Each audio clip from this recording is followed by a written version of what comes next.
Good evening, everyone, and welcome to an all-new episode of The Business List, your source for stories inside the party, across the country, and around the world. We are LP Alliance and Intercox Coalition, rebuilding the Libertarian Party and revolutionizing the Liberty Movement. My name is Amanda Griffiths. I'm joined by Jake Porter. I'm joined by Rose Leatherman.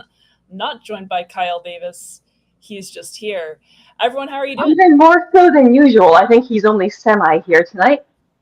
I mean, in some ways he's more here, in some ways he's less here. True, Kyle, why don't you know how you're doing? I did battle in the ivory halls and was felled, taking a tiny sword directly to the spine, and came out strong. Sacrificed himself for this party, okay? That's how much he cares. Kyle, my reward for defeating things was a shitload of medications. I ruptured my L4, L5 disc a while back and got back surgery. I got back from back surgery less than 24 hours ago. So, you know, if you fuckers can't help us make calls and shit at this point, I'm here, mostly. He's making us all feel inadequate. Though in some ways, the drugs might make making calls easier if you have phone anxiety. Exactly. Yo! And also, sorry, go on, Rose. Oh, no, go ahead. Well, I was going to say huge congratulations to our very own Phil Ryan, the God King Mongol. He makes us call him that. That's Dr. God King Mongol Phil Ryan now. Dr. God King Mongol Phil Ryan is officially Dr. God King Mongol Phil Ryan. So congratulations to him. He has begun his Dr. reign. He has successfully defended his PhD, done some amazing science, and this was this past week. So we are all very, very fortunate to have such a benevolent, wonderful, brilliant Dr. God King Mongol. So now we wait until we can start our bathtub insulin project.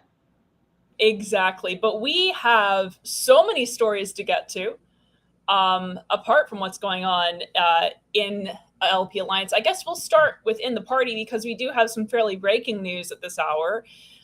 We learned that Justin Monty, the chair of LP Michigan, is planning to or has already resigned. Has resigned. And this comes to us just this evening. We heard about it. What do we know about this? I may already have the email. Let me see here. Sorry, I promise I have email. It just doesn't believe it sometimes. Kyle, did you forget how to check your email while you were on the drugs? No.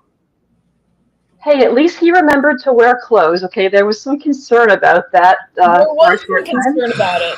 I had to remind Kyle that he forget about it. I was forced under duress. He was going to come here like it was the Libertarian National Convention. There we go. That's what it was going to be. He tried to convince me to do this show from the bathtub.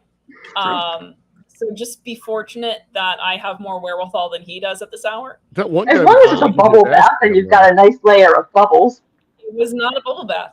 It was my nice hotel room bath, but it would have been an ass cam indeed. That might actually have increased our viewer count, just not necessarily the types of viewers we're trying to attract. I mean, I do have the resignation email. Yes, please. Subject: LPMI engagement letter, Comerica litigation / my resignation. Good afternoon. As a result of the decisions made earlier this week and the demonstrable documented conflict of interest the board has voted to embrace, I hereby resign my position as chairman of the Libertarian Party of Michigan, effective immediately. While the board is within its right to waive the conflict, after thorough consideration, I am personally unwilling to sign into any such arrangement on behalf of myself or the party. Given the board's decision and my recent discussion with him, I am confident that Mr. Teagan is far better suited to lead the board during this period. That would be Tim Teagan, former Boogaloo, who got hit with absolutely horseshit criminal charges. A full accounting of my rationale will be provided to the executive committee in due time. It should be released to all members at the conclusion of the Comerica case in accordance with the initial vote held Tuesday night. As previously indicated, I have already spoken with Tim regarding the decision and will arrange the transfer of all party assets in a timely fashion. While my position on the convention committee was derived as a result of my position as chair, I would request to continue serving as a member of the committee Board Chairman Teagan, a seamless transition. Another outgoing request I would make of all the board members would be to uphold previous votes and discontinue the ongoing violation of executive session. I implore you to solely utilize the XCOM thread instead of the leadership thread when discussing legal matters moving forward. Rest assured, the letter to Mr. Curcio was sent Wednesday morning as promised. I am sure Mr. Duke will process payment in a timely fashion once the contract has been reviewed by our legal subcommittee and signed by Chairman Teagan. The contract, received but not reviewed, has been forwarded along with this email to the executive committee for the litigation subcommittee and the board to review and finalize as they see fit. Mr. Curcio, if you would please update the signatory accordingly, I'm certain it would be appreciated. I reviewed. I was going to say I was going to ask what this all was in reference to, because I think we're missing a lot of footnotes here. The Comerica case is a thing that would take a longer explanation than we should throw out here. It is one of the cases that was against the party that, or against the party, sort of, that the group could have voted to do away with in response to Andrew Chatterton no longer being the chair. Yet another Michigan lawsuit is effectively what that part is.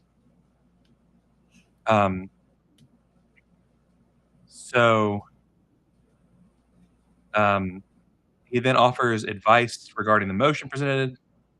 The reason stated at the time of the initial motion to rescind, it is my inclination to rule this was fully out of order. That said, since the board's wisdom saw it differently, it's the documented opinion of the body, the motion itself is in order. There's a judicial committee ruling coming up on the Genesee reaffiliation. So Genesee was disaffiliated under Andrew Chatterton, yes, and is applying for reaffiliation. Yes. However, for the same reason I advised the JC against holding the Canny appeal in such close proximity within 60 days to the upcoming convention, I do not believe it is in order to hold the vote during our December meeting, because it would mean a change in the affiliate numbers right before their next convention, which could have major movements in the votes of the current members, because suddenly there's all these additional people voting. How many additional people would be in Genesee? If I remember right, there are 175 delegates total possible to their convention, and I think 20-ish are in Genesee. Okay. So over 10%. So it's non-trivial. If I remember right, this is coming off of my drug-addled brain. Yeah, that's why I asked you. To summarize, I view the 60-day notice issued to the affiliates as a contractual matter, including but not limited to the delegate counts, which the LEC has an obligation to uphold. Therefore, in accordance with the previous ruling of the board, the motion's in order, and it should it receive a second. However, it's not something that can be considered until after the convention, presumably during your February regular meeting. Naturally, should the JC rule anything differently, I've said here, their interpretation will become the proper remedy. I wish the Libertarian Party of Michigan the best of luck in the weeks and months ahead. In Liberty, Justin Miramonte, Chairman Emeritus. So, Andy is saying Genesee actually has been reaffiliated, and the JC appeal is regarding the original removal. That would still impact the delegate counts going forward. Correct. Because the delegates are calculated based on, okay. Justin was against reaffiliating Genesee until after the JC appeal was finished, so that this could be a cleaner number on the delegates going into this convention. Mm-hmm. The rest of the board agreed that Genesee should be brought back because they were removed in a way that was ridiculous by Andrew Chatterton originally. And while Justin agreed that they were removed ridiculously, believed that the proper order of affairs was to let the JC appeal go through. That way, we would have a better idea on what the powers therein are, and the members would have more accountability from their leadership. I think that both have a valid argument. Members should be able to have their voices heard. At the same time, members should be able to have their voices heard. And it's just two different sets of members who are going through things because the members chose that JC. That JC is supposed to explain how the rules, is supposed to rule how the rules work. And so a board that ignores those rules, from Justin's point of view, and I tend to agree with him here, is effectively doing the same things that were disliked about Andrew Chatterton. At the same time, there wasn't time to get Genesee back after the JC ruling, and those Genesee members should be able to vote. So this was something that was going to always be a clusterfuck. For having a difference of opinion, there's been a lot of internal strife with the Michigan affiliate, which anyone who's been watching the Michigan affiliate knows that internal strife is the norm for Michigan over the last 5 years or so. And so I, for one, am sad to see Justin step down. He has worked closely with what was the Quiet Group, what was the group trying to rebuild and things. And a lot of people didn't like his opinions and things, but I think that he's fought hard for this. So anytime a warrior falls in battle, it's sad. Serious question. Have they considered just dissolving completely and rebuilding? It seems like, I mean, I thought New York had its share of drama, and we do, but for the most part, we tolerate each other's presence for the most part. Maybe a couple exceptions out there. New York is weird, though. This is next level with the Michigan Party, and that was my first impression when I first started meeting Michigan people. I'm like, there is some serious drama here that, like, everyone in the party seems to hate each other, and it seems to predate the Mises Caucus as well. Oh, yeah. I mean, that's how the Mises Caucus was able to do all this. Exactly. Yeah, they were able to take advantage of the internal strife and come in and take over. And unfortunately, it's like if they don't get their act together, that's going to happen a second time. At least in Michigan, yeah. But let that be a warning, though, to anyone who wants to fight their fellow affiliate members. This is how you end up with a hostile group taking over. This is how you end up with Andrew Chatterton. And this is how you have to listen to him be your chair. It's not a good situation. Rose, your mic is a little echoier than normal. It is weird. Jocelyn's not crazy. I don't know what's going on there. But also, by the way, like that's how we have since been able to take advantage of some of the divisions among Mises leadership and rank and file. Like this is what happens when there is internal, not even division, because then I think that creates this false perception that we all have to be the same and have the same ideas. But when there is this inability to work in solidarity with one another because the divisions are too vast, as opposed to working toward a specific, very defined set of goals, then this happens. It doesn't matter what caucus you belong to or what caucus you don't belong to. What's bad here is this is literally what Andrew Chatterton said was going to happen. He's been laughing about this at board meetings and things, explaining that from where the board was eating Justin alive, that eventually Justin was going to step down and be out of the way. And there are other board members that are confident that this is going to be a better thing for Michigan because Justin was seen as a weak chair. The vice chair they have, the current chair now, the new chair is a very strong person, and I do look forward to that leadership. I'll say that. Yep, I like Tim Teagan a lot, and I hope Tim can take this and run with it. As always, if Tim wants help from the LP Alliance, we'll be here. Quick question is it any better with different headphones? Because if it's not, I'm probably going to have to leave and come back. No, this sounds much better. Okay. Well, I need to stop. Yeah. I guess you get what you pay for in terms of headphones. These are my old AirPods, but the battery life sucks, but they work better. Anyway, Gotcha. carry on. No, I think if we're not if we're finished with this topic, it might be a good time to transition. Kyle just read an email, and over the last week, we also read another email. We read several other emails, in fact, but one of them was written by a robot posing as Ben Weir.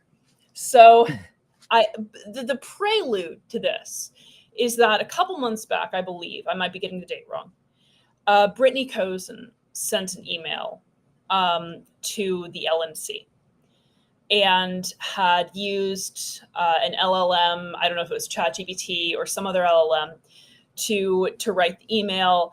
Ben Weir responded that he doesn't read emails that are blatantly ChatGPT coded, that people should think for themselves. So I'm just going to read you all the text of the email that Ben Weir sent.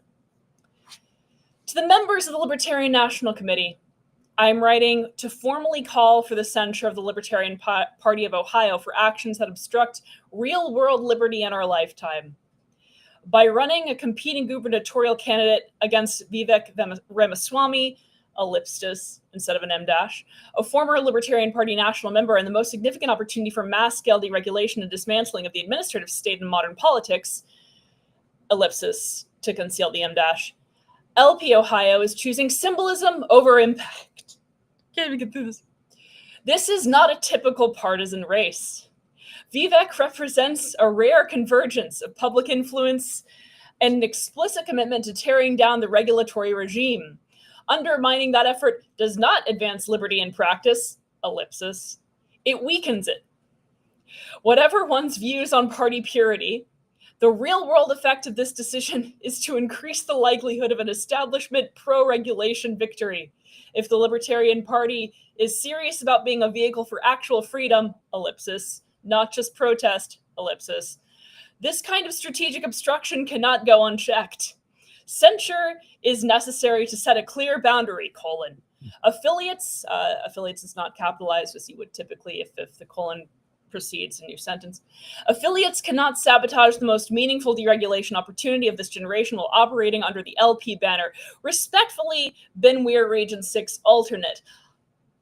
At the very bottom of the email, it reads, "Want me to make a more diplomatic or sharper version too?" I would have told it not to use the word convergence because I don't see that word used very often, except ChatGPT seems to really like it. You think he reread this? You think that he actually read this thing after it was done? And You're supposed to use it. He read it in order. No, he read it in order to change the M dashes to ellipses. It is very obvious. That's what he did. He's like, it looks too obviously ChatGPT coded. I'm just going to change it. Look, I use M dashes all the time. Me too. It's so annoying. You have to put spaces between them, though, because ChatGPT never leaves a space. You're supposed to have a space. It does leave a space. It does leave a space. No, it doesn't. So I don't do spaces. Like, it's a stylistic thing, but I've never done spaces with M dashes. Oh, I do. And I mean, it's a stylistic. Here's the thing. I would take this by ChatGPT more serious than I would take Ben Weir. Ben Weir is the same one that made fun of me whenever I put out there that Angela McArdle was making money from the Joint Fundraising Committee, and I asked him directly if she is. He's like, I wouldn't have a problem with it, even if she were. Then he freaks out whenever my report comes out on Freedom Calls, resigns like the next day, tells people, oh, I was about to find it, when he wasn't about to find anything, and then makes his way back on the committee so he can act like a fool. I do not take anything Ben Weir says seriously. I have nothing against him personally. He didn't say this, so I don't know if this is helpful. Well, I don't trust his Nazi AI, whatever he's using either. So, no. Mecha Hitler. Ben Weir is someone I don't take seriously. He shouldn't be on the board. You know, first of all, he shouldn't be concerning himself with Ohio when his own state, New Hampshire, has a hell of a lot of problems. He probably should focus there first. And I also don't know what his interest is in Ohio. It seems pretty apparent that before that he didn't know the ballot access rules that they have, didn't know anything about the state. He just has to opine because that's all these people do. They just sit on the LNC and they opine about stuff instead of doing their damn fiduciary duty and getting us ballot access.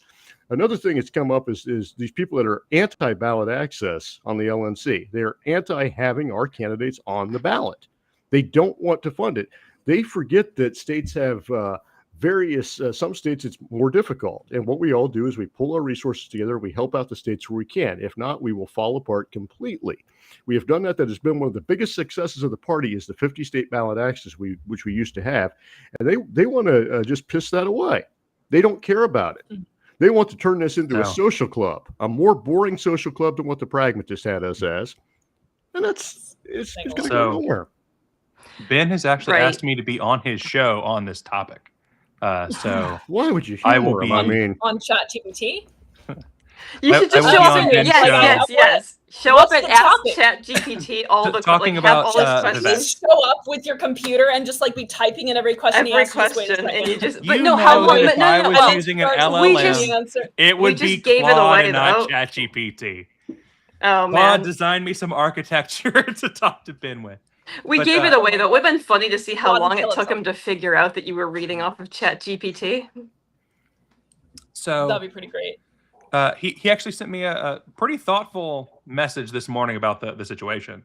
It's from an LLM. It wasn't. I can't take anything that he writes seriously anymore. That part's true. I can't.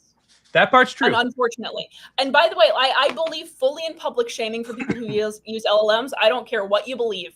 Okay, so I know there are people in LP Alliance that use LLMs. I don't like it. They can do what they want. I'm saying I'm coming out in support of public shaming for LLMs. Yes. And I just find it particularly rich. Amanda rings her bell and she walks to the street. Shame! Someone who did engage in public shaming for the use of LLMs then turns around and doesn't use an LLM to edit, which is already pretty bad, right? At the very least, you can ask it to draft you an outline, but you're supposed to rewrite it in your own words, the way you were told to do in elementary school. You can look things up. You can look things up online, but you have to rewrite it in your own words. Right. But so even that is not what he did, though. And so he tries to play this off as you say, we're not even debating the merits of the idea. We're just debating the merits of using LLMs. There are no merits to the idea. There are none. Well, I actually there's nothing to debate. I have a few things to say.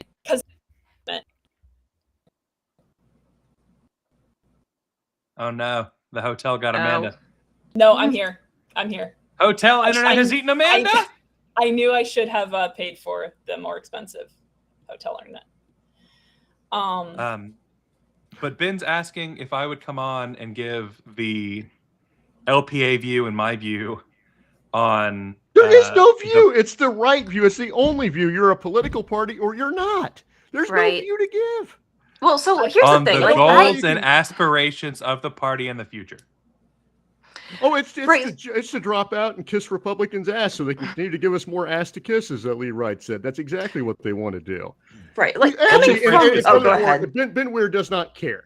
All Ben Weir does is he's like an addict. It's like Mike Lee. It's like all these guys. They're an addict, and their dopamine fix is to go on Twitter and to make people mad. That's it. It's just to get outrage. It's just to get attention because they're not getting any attention because they're not doing anything productive. So they just have to get attention some way. So the argument. Sorry, go on, Rose. Oh yeah. Well, I was going to say because I have coming from a state where we don't have ballot access and ballot access can be extremely hard to get. I have a fairly nuanced view on the question of is it ever appropriate for our party to have Libertarian Party members run as Democrats or Republicans, which also technically means we'd be endorsing a Democrat or a Republican? Or is there ever a situation where we should strategically run a candidate against one person, not run a candidate against someone else? I consider these things on a very case-by-case basis. And I used to take it for granted that of course we should be running our candidates. We're a political party.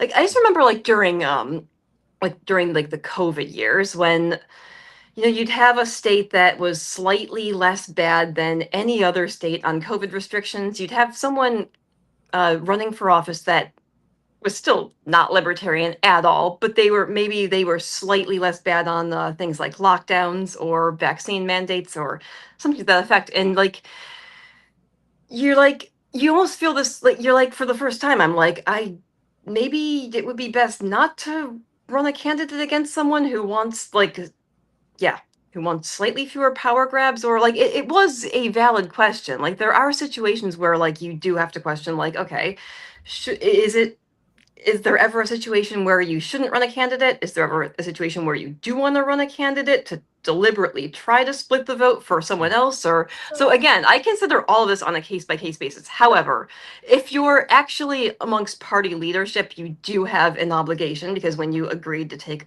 a position in party leadership, you agreed that you were always going to support your candidate. Like, if you don't think you should be running someone or you should be supporting a libertarian candidate, it's kind of on you to step down then if you don't feel like you can support your candidates. But So I really want to take this. I want to pretend. I want to like give the strongest possible argument, and maybe I can't do that. But what is often said is that, well, we need to be getting policies into effect, right? We need to be getting libertarian policies into practice. So what does the label matter? If it's a Republican, if it's a Democrat, what does the label matter? And my answer to that is that you're talking about one person.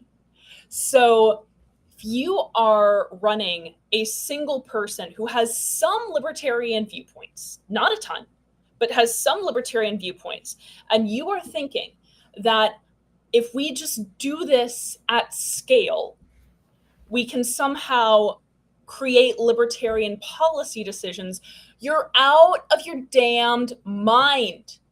Because there is no way to do that at the scale that we would need to do it, within the time frame that we would need to do it, without actually telling people what libertarianism means and what it's about.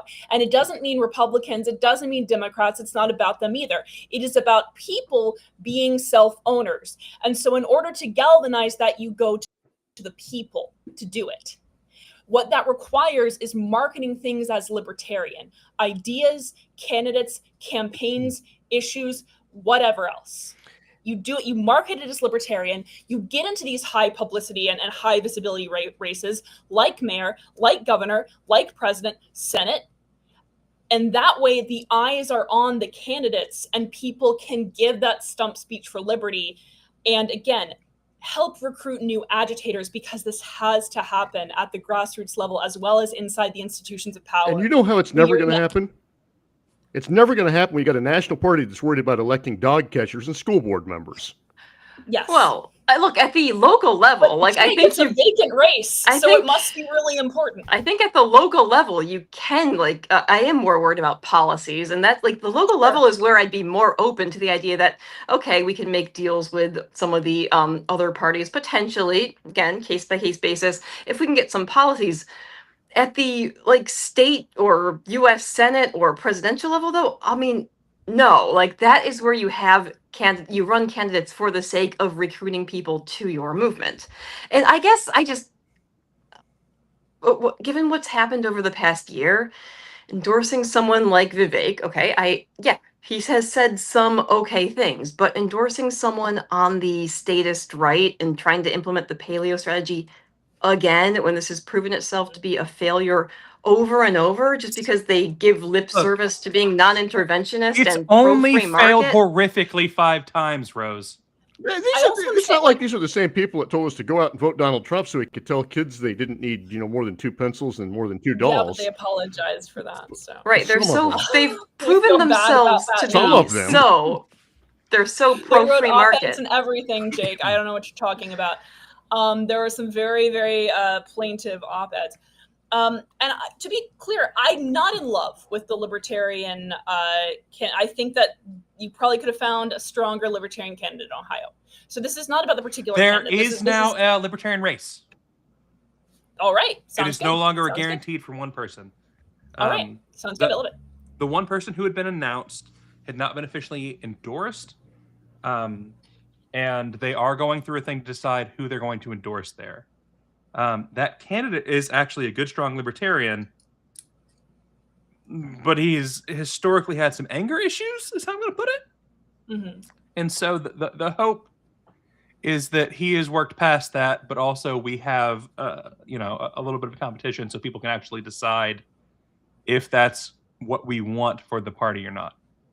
And when you have our 2 major parties that are policy oriented, right, they're going to be making deals depending on whatever interest groups are there.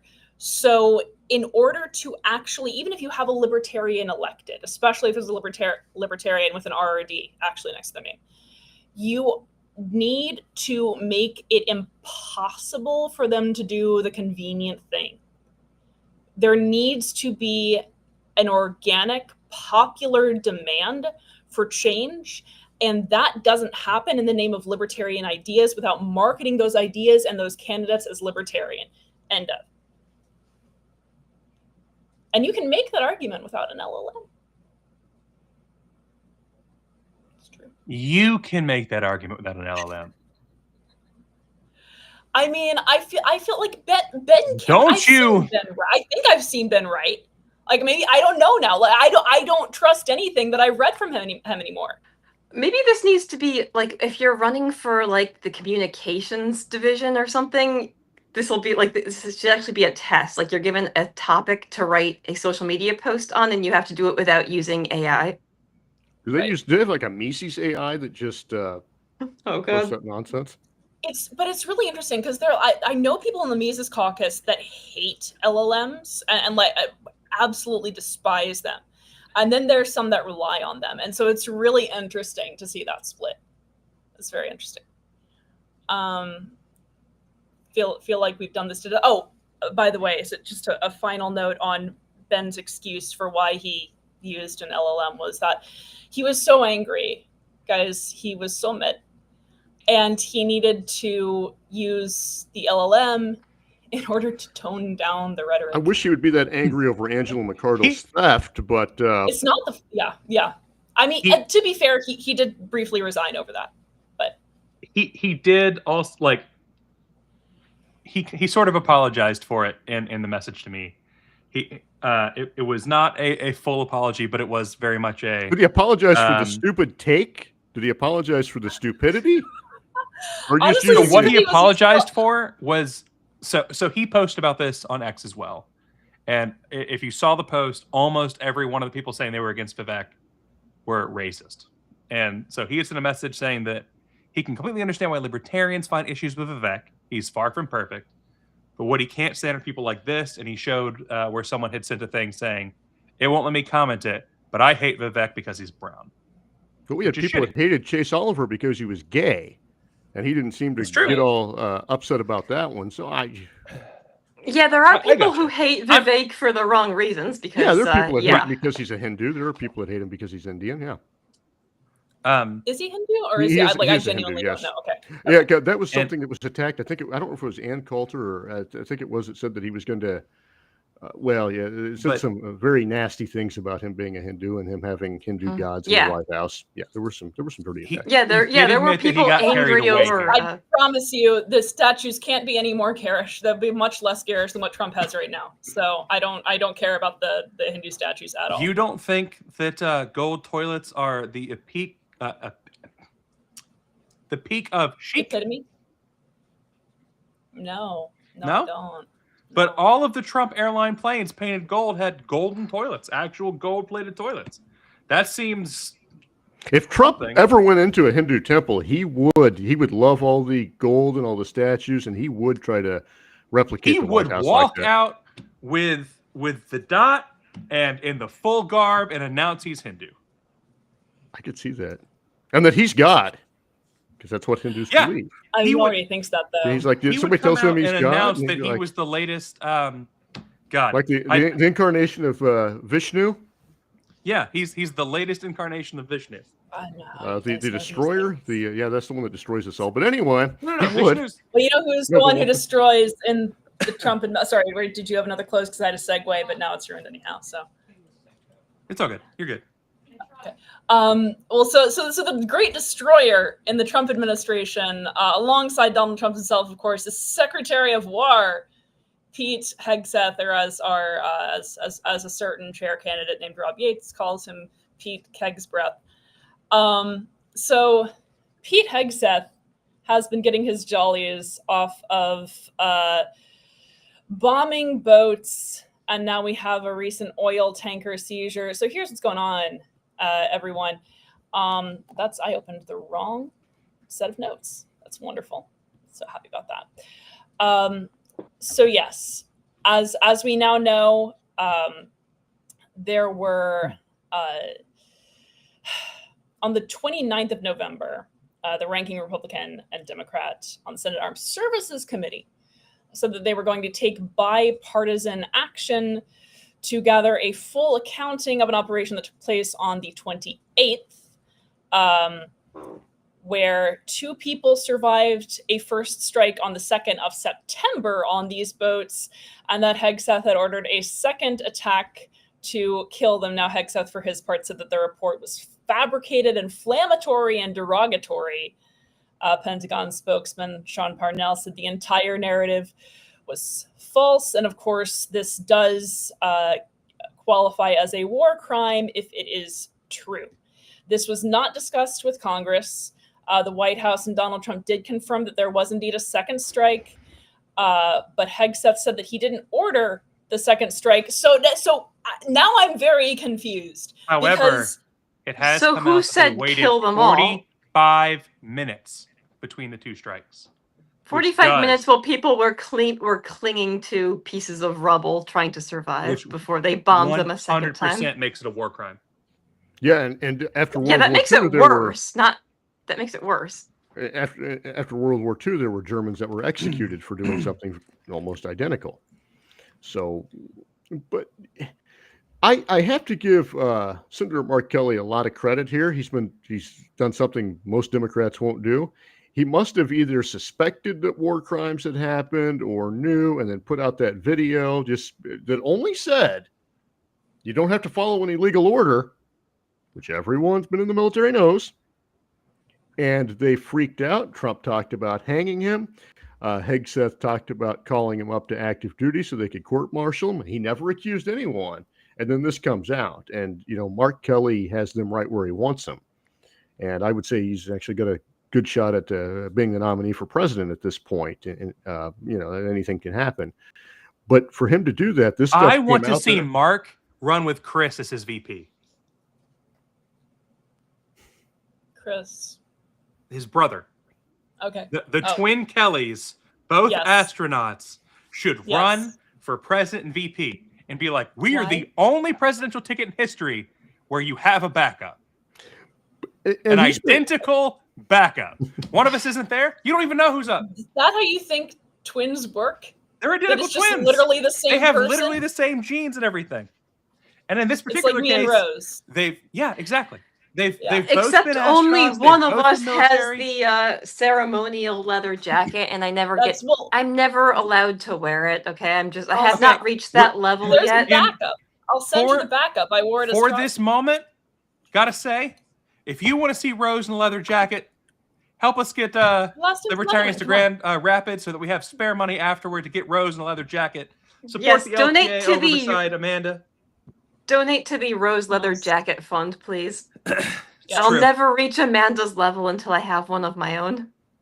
I will send you a spare leather jacket because I had another one that I wore specifically as Leon Trotsky for Halloween. Speaking of Leon Trotsky and Pete Hegseth not knowing that there were any survivors. Hey, it was the and had fog of nothing war. to do. We wasn't even there. He It was the had to fog of leave. war. He wasn't there. He didn't see anything. And while we He didn't sat give here the in our order. air-conditioned office, is criticizing him for being there, watching TV or drinking or whatever he was doing. I mean, there's something wrong when somebody says, "Please make me the Secretary of Defense, and I'll quit drinking." That's not a good sign. Yeah. That's like something that's like a prayer or something. You promise to quit the drugs and the drinking if only you can bomb boats. So what you're That's- saying is you want people to stay addicted to alcohol and drugs. And you want, Look- just like you want the narco terrorists to win. And that was definitely not a term Well, that they was mostly just tried to claim- invented 2 weeks ago. I have learned, by the way, I just learned just today that the White House is no longer calling Venezuela a narco state. They're calling it, what is it, a petro state? So we have new lingo. The narcos are safe. Everyone, nobody in the Libertarian Party panic. The narcos are safe. It's the petro that's giving I us thought I the thought ship the was gonna kill narcos were the 25,000 people. excuse. I thought the narcos were the excuse for the petro, but no. Now the petro is being illegally traded or used to fund terrorist groups in the Middle East or something to that effect. I don't know. The story Exactly. changes every single day, but we're supposed to just go along with it. But you know, It's 25,000 narco. Americans would have died if this boat, if they would have, as they were clinging for their lives, if they would have flipped that over, got the drugs back onto a rescue boat, they would have came straight to America and injected this Here's fentanyl. my question. They would have forced If people they- to inject it too. It would Like have there's killed, no it would have personal killed like choice in the 350 matter. million Americans. If they knew exactly where the boat was, which they clearly did, like they're not saying it was an accident, if they knew exactly where the boat was, exactly what was on the boat, had the capacity to track it all the way to wherever the fuck it was going, why didn't they just station people at the coastline to intercept the boat when it arrived on US shores? Why didn't we do that? Because that like would have been a huge press event. You could have had people there. There would have been photographs, great photo op. You know, you got the people, you got the ice people with their backs turned to the camera, their butts sticking out. You have all of that. You could Right. They could have them posing with all the stuff that they seized, like the standard photo. Like they have a table with all the product they've seized standing in front of it. I want to go Back in ask the a bunch of good old 7th days. grade boys, which is going to It's be almost fun. like they didn't actually think that they'd be able to get that photo op if they let it arrive and then seized things on it, right? Right. I mean, because like what federal agent passes up the opportunity to get their hands on some Well, drugs? and the fact that they have tried to, first of all, that it came out that they tried to remove some of the survivors of other mishaps that they've had to the El Salvador prison. And I think they were told by the State Department no. And so they're not charging them criminally. They have them, but they're letting them go back to their country. They're letting them go back to other countries, but they are not bringing them to a U.S. court. Because then the whole thing Yeah. unravels the second that it does, and it's going to. Congress. There's been a few cases here where the Republicans have turned on Trump, and this is one of them. And I think that caught the administration by surprise. As his poll numbers decline, the Republicans were going to investigate this. So I don't even know if I'd call it a conspiracy theory. I just it's what I would do if this were my objective. The whole Department of War thing, the whole Secretary of War thing, all of these this ratcheting up of acts of aggression, whether it's internal or external, it seems to me like an attempt to normalize state violence at the internal and external level.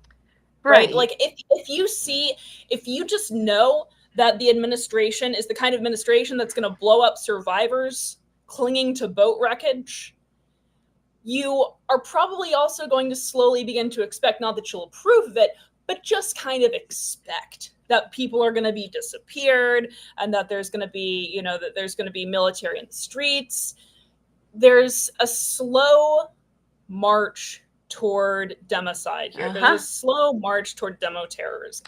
You saw this during the first, like when the war on terror first started. However, at that point, like they were committing all sorts of atrocities in the Middle East. However, they were at least pretending to take things like crimes against humanity seriously. Like with evidence of what Blackwater was doing in the Middle East leaked. Like they pretended to care. They pretended to actually arrest and charge the people who were responsible. At this point, they're just embracing it. They're like, yeah, that's what happens. You're not on the side of the terrorists. Like anyone who questions it is just accused of being on the side of the terrorists. Whereas before, you were only on the side of the terrorists if you questioned the invasion in general. But if blatant crimes against civilians or war crimes were committed, they would at least pretend to take it seriously. Exactly. But I mean, all of us are going to the gulag. There is, I guess it's Pam Bondi is apparently making a list of new extremists, and guess what? We're all going to be on it because the targets include people showing opposition to law and immigration enforcement, support for mass migration and open borders, radical gender ideology, or views labeled as anti-American, anti-capitalist, and anti-Christian. Problem is, we saw this last administration too. So yeah, Vivek Ramaswamy is going to end up on this list. Oh yeah. Last administration we were labeled far right terrorists. Now we're labeled far left or far left extremists versus far right extremists. At least they finally have the direction correct, is all I'm saying. You know, I ended up on a I mean- list under Obama with the MIAC report in Missouri where they claimed Really? that Bob Barr supporters were terrorists and libertarians were people in it was just a crazy report years ago. So then we've got this today. Same kind of stuff. This goes a lot higher, though. You know, that report in 2009, you look it up, it's called the MIAC report, I believe it was. That's interesting, but that was put out by a state patrolman who probably didn't really know what he was doing. This one here is put up by the head of the heads of the government, the federal government. It's a little bit more frightening. But, you know, Pam Bondi. Yeah. One thing about it is you see how incompetent they are, and that's what's saving us. When they try to go after people and they don't file the cases right, they get thrown out. That was reassuring get for a enough while. incompetent people. Yeah. Yeah, it was reassuring when there was like some semblance of judges being able to do things. Right. But Well, there's like no you, enforcement capacity here. you could And then when randomly, you have yes. incompetent people who are all bloodthirsty, evil rightists who are marching in the streets, being as incompetent as possible at tracking down people who are actually committing crimes, then we've got a big problem. Incompetence was like, yeah, you could rely on incompetence when the worst they were doing was like stopping you at an airport or something. And then you're like, oh, well, they're so incompetent. And if they're watching everyone, they're watching no one. Like, worst that can happen is, okay, maybe I get stopped at the airport and I get detained for 6 hours and it really sucks, but eventually I'll be let go. When they're incompetent and they have the power to kick down your door and drag you out of your house and drag you off to a Well, black site, then suddenly their incompetence is a serious problem. Like they It won't is even frightening. check. Yeah. But most of ahead. the ICE agents are really out of shape too. So you can probably outrun them. The only thing you got to worry about is Pete Hegseth droning you, or Kristi Noem's a good shot. If you are near a dog, you know, you might get shot. So those are kind of the concerns you've got. But they're hiring people that they really don't know what they're doing, and They're hiring the worst of the worst. If you thought regular Genuinely, cops yeah, were I mean- bad, like they Look, they're make sending regular their cops best. look. Getting people's DV records to do these jobs. You don't ask about somebody's DV records if you need a secret police force. Well, yeah, no, of course you don't, or you do. But Oh yeah, that's actually a good thing if you want a job. yeah, Like that. exactly. Yeah, it'd be a problem if you didn't have a record of domestic violence. But where are all the people on the Exactly. right? These we're going to defend our rights. We've got our Second Amendment. Whatever happened to all them? Like, It's Obama's okay going to with- put us in this FEMA camp. Remember the Well, FEMA they really liked states' rights when someone with a D in front of their name was in office. Now suddenly, if you don't do what the federal government says, they're going to cut off all your funding and you won't be allowed to have roads anymore. Yeah, I mean, Yeah. Trump will just get. There are no states' rights statists, everyone. There are no states' rights statists. And even if there were, tyranny still trickles down. Like state governments, I think Charlie mentioned this in the comments a little while ago. State governments can be just as, if not more so, like brutal and malevolent as federal government. It's just like the federal government can scale it at a much more horrifying rate. But when you're in a local situation that has local tyrants, that's just as bad and in some ways worse. The Well, that's what only happened. potentially decent thing is that you can escape more easily. But yeah, this is what brought me out of my states' rights minarchist phase. Sometimes you'll have a state or a local government that stands up and, nullifies unjust state or federal laws and says, okay, we're not going to enforce this, try to make us, you can't actually enforce this law without our cooperation. Sometimes, though, you'll have a state or a local government that's more authoritarian and more oppressive than the federal government. Okay, which one are we supposed to side with? Well, we don't have to side with any of them. I just view it as a gang war between two equally authoritarian factions. Occasionally, one will be slightly better to have to live under than the other, and it changes from moment to moment. I don't have to side with either. But Rose, would you not side with the person who's giving you $1,000 per babby to have a baby? Because this is not how we've got Trump accounts, everyone. starting on July 4th, because of course, every newborn in America will have their own Trump account opened and seated with $1,000. Ted Cruz says this: "We're creating a whole new generation of capitalists who will experience the benefit of compound growth." Okay. Compound growth isn't any kind of growth when you are churning out $1,000 checks by the fistful and rapidly, aggressively devaluing the currency. That's not compound growth. Like, I mean, it's a good lesson in economics to teach people. I don't think it's a lesson that Ted Cruz and Donald Trump think that people are going to think they're being taught. Well, you know, for Donald Trump, your dad just gives you all your money, right? That's your compound growth right there. Right. Uh, Right. no, Right. it's stupid, the idea that we think we have to have the federal government do all this. We have to have the federal government. The only compound growth I want to see is the growth of communist compounds in the great. No, that's going too far. We will But, probably see that here before too long. I mean, yeah, No, no, I mean, I you think want. we would see that, but Donald Trump would never pay the developers, kind of like what happened with his ballroom. So it's not really going to get built. So his great, FEMA camps or whatever, he's just going to be, oh, we ain't going to pay that bill. So they're just not going to get built. That's what's going to happen. That will be what saves us, is Donald Trump doesn't believe in paying bills. Which is fair. They'll try everything except just letting people keep the money they make. Can you imagine? Like, wow, no one has ever thought of that, right? Yeah, let's just give every kid money rather than just letting their parents keep their income so they can put that money away for their kid in the future, or so that they'll have something to leave their kid.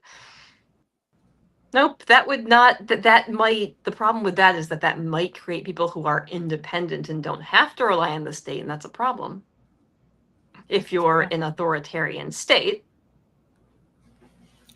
I wanted to touch on this as well, because Robert F. Kennedy Jr. has done something that I think on the surface some people might think is good, but it points to how easily manipulable all of our so-called expert agencies are, and how they will literally just say things, okay? The CDC will literally just say things.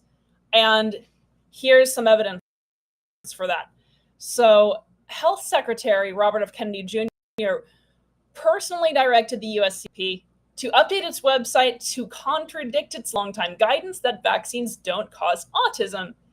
He told the New York Times in an interview published Friday. By the way, he is also instructing, or I should correct. I'm not sure whether he's the one who's instructing the black box warning on mRNA vaccines.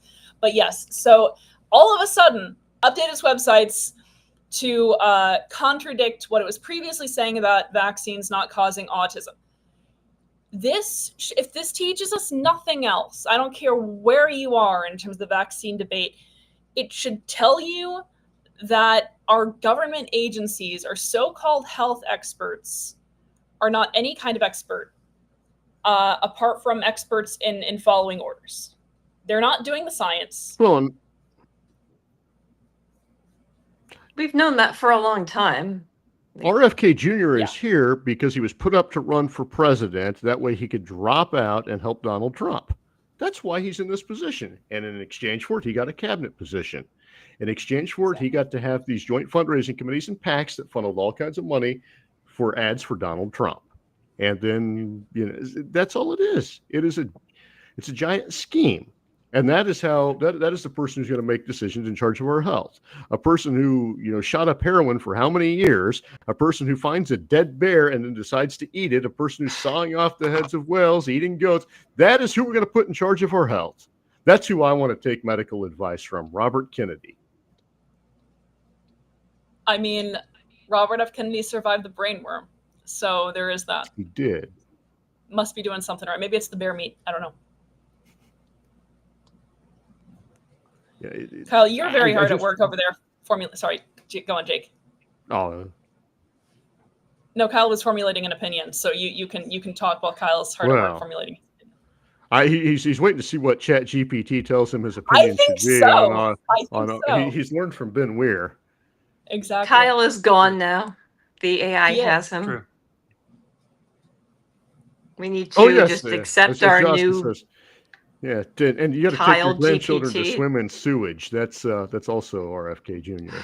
Doesn't that build the kid's immune system though? Oh yeah, I Well, it mean, will. I mean, if you don't die from it, yeah, it's. Yeah.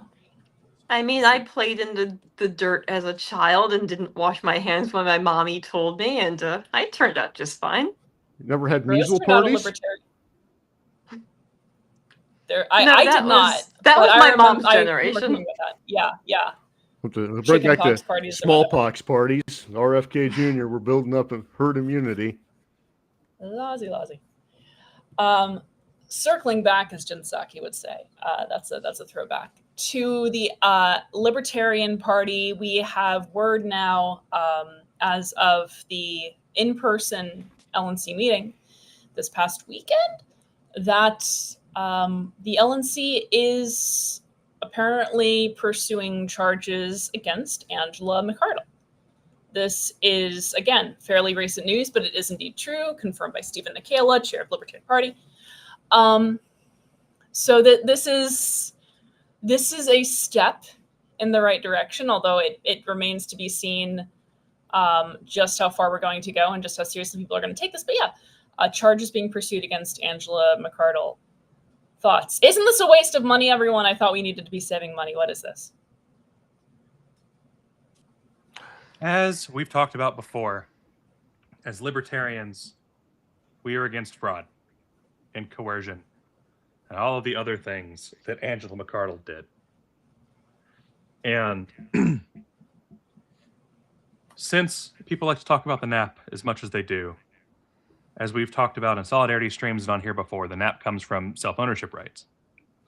Those self-ownership rights and that non-aggression principle come Corollary. from... I'm sorry? Corollary.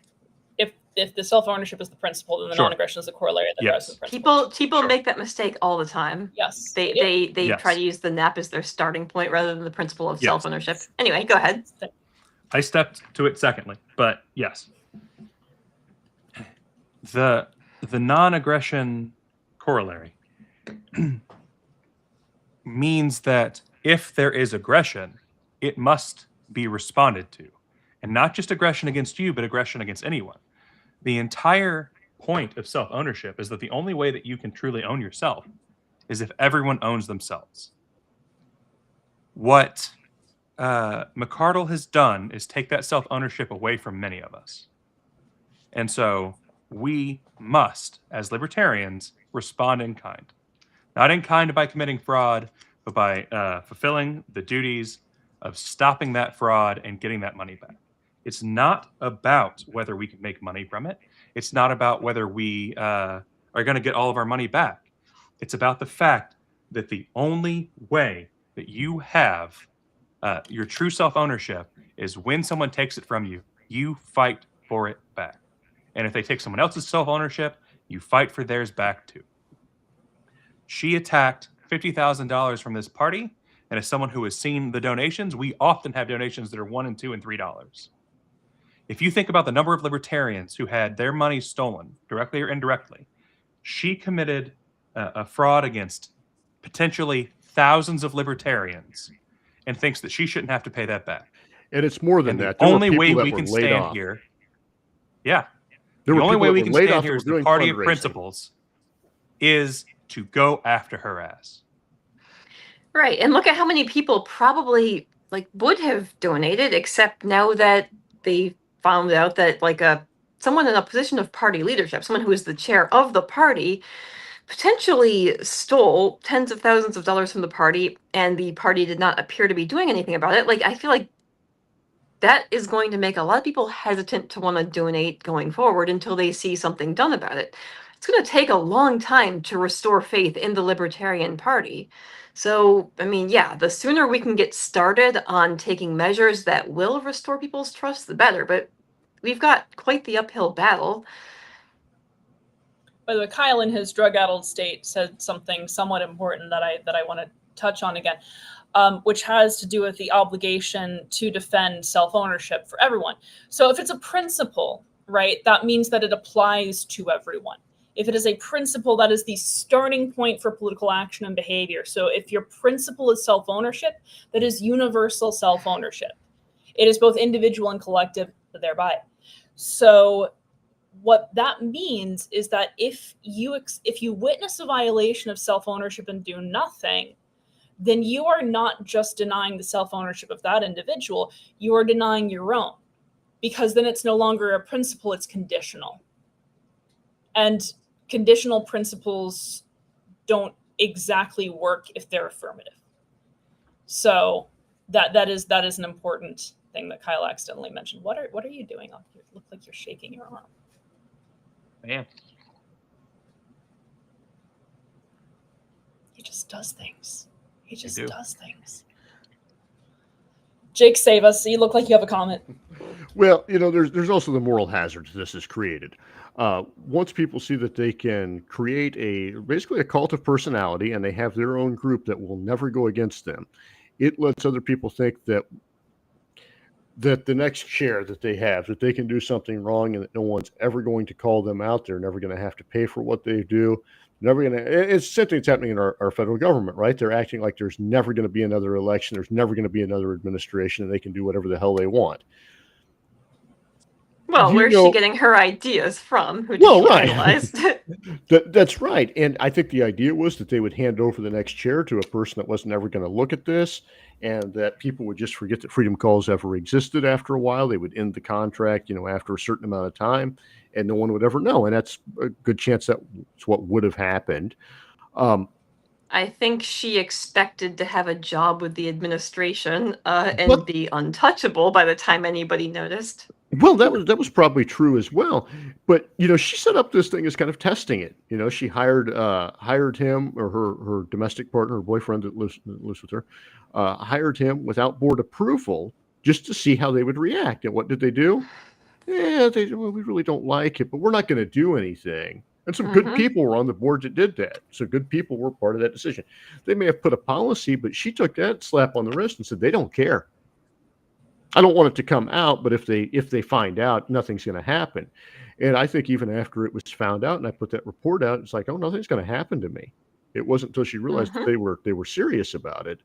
She didn't think it. And, the same thing happened to Trump this past weekend, like Indiana, right? He told them to go ahead and change the laws to allow gerrymandering, to allow them to redistrict mid-decade. And the Republicans said no. So now he's gonna punish them, right? So the second you stand up to someone like that, you realize they don't have all that power. It's going to look bad for Trump. The same way here, the second that the Mises board members, the ones that decided to leave and stood up with her, you find out they don't have much power. They can be the split vote right now that changes the course of the party. Unfortunately, they did. They made the right decision on that. The alternative was the party was going to sink. It was going to crash. Guys, we tried to cram as much as we possibly could into this episode, and I think we are catching up now. One last thing. Yes, I wanted to give everybody a bit of advice. Purely hypothetically, if you were going to throw a drink at a member of the secret police while they're in your town and they're committing atrocities against your residents, you're throwing it in Antifa. Yes, purely hypothetically. You'd want to do some sprint or parkour training or something beforehand. Okay, just which would be awesome. Just a bit of purely hypothetical advice. I'm not saying you should do anything in real life, but say you're playing Minecraft and you want to have your Minecraft character do something petty like throw a drink at another Minecraft character. Have your Minecraft character be in really good shape beforehand. Or like if the Iceman is coming and you want to ward off the Iceman, right? Like from the play. By throwing a drink at them, then run away quickly. People might catch it on camera, might look kind of cool. Speaking of completely different ice, totally not related at all. Wanted to go through some great articles that we published recently in The Torch and encourage you all to submit to The Torch as well. That is at thetorch.media. ICE and the Betrayal of Principles by John Ponte goes through the late October LNC vote that culminated in a refusal to condemn ICE and adhere to literally the Libertarian Party platform on immigration. John has some excellently framed thoughts about that. We also have an article from a first-time writer, David Howman, about non-aggression and its role in the liberty movement and the Libertarian Party. Very thoughtful and excellently done. Leanne, another first-time writer, has a response to an article about abortion that was published on another site, and again is very considered, very incisive. And Tom, with his monthly column on the past, present, and future state of the Libertarian Party, has an article on LP budgeting this month. It is a short, concise, and very enjoyable read. So check those out. And if you would like to submit an article to The Torch, please do so. Please submit to amanda@lp-alliance.com. There is a hyphen there. Check out The Torch at thetorch.media. For now. I know.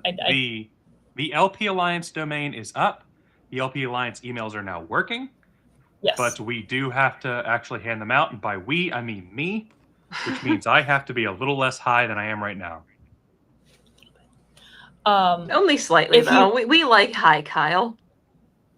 If you want to get in, Hyle, yes. that's just earthly matter. HYLE. Oh, come on. Nobody. Somebody got that. Somebody watching got that. Thank you for somebody getting that. That. It's okay. The earthly matter? Yeah. Double FA writes about it. Okay. Alamando too. So yes.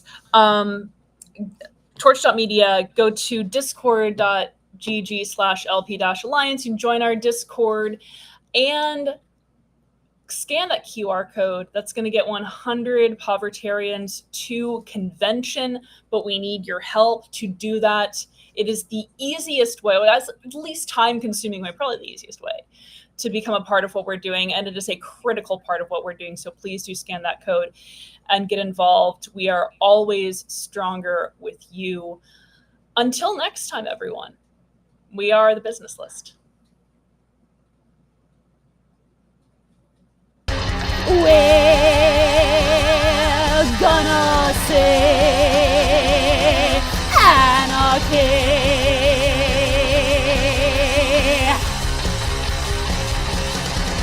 And we're gonna say anarchy. Full transparency. Now I wanna see anarchists on the business list. Destroy!